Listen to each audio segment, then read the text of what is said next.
বিজ্ঞান প্রদর্শনীতে ছাত্রছাত্রীরা নিজেদের উদ্ভাবনী শক্তির বিকাশে চিন্তা ভাবনা করার সুযোগ পায়, জানার এবং আবিষ্কার করার আগ্রহ বাড়ে বলেছেন বিজ্ঞান প্রযুক্তি ও পরিবেশ মন্ত্রী অনিমেষ দেববর্মা। দুদিনব্যাপী 53তম রাজ্য বাল বৈজ্ঞানিক প্রদর্শনীর উদ্বোধনী অনুষ্ঠানে তিনি ভাষণ দিচ্ছিলেন। শ্রেণীকক্ষের বাইরে গিয়ে বিজ্ঞান ও প্রযুক্তি সম্পর্কে ছাত্রছাত্রীদের মতামত জানাতে ও তাদেরকে উৎসাহিত করতে শিক্ষক শিক্ষিকাদের প্রতি আহ্বান জানান মন্ত্রী।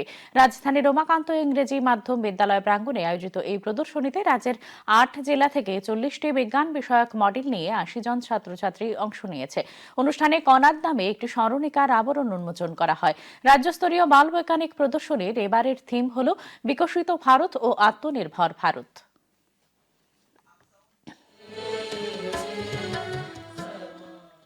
যে শীতটা চলে গেছে এবং গ্রীষ্মকাল চলে এসছে, আমার কাছে সায়েন্স এক্সিবিশন, এই যে প্রদর্শনী, এই প্রদর্শনের একটা গুরুত্ব আছে। এক্সিবিশন জিনিসটা হলে পর ছাত্রছাত্রীরা ইন্ডিপেন্ডেন্টলি তারা চিন্তা ভাবনা করার সুযোগটা পায়। বাট এই যে প্রদর্শনীটা হবে, মডেলটা তৈরির ক্ষেত্রে ইন্ডিপেন্ডেন্টলি তারা চিন্তা করবে, টিম ওয়ার্ক কি করে করতে হবে সেগুলো নিয়ে তারা চিন্তা ভাবনা করবে। It is learning through team work and curiosity.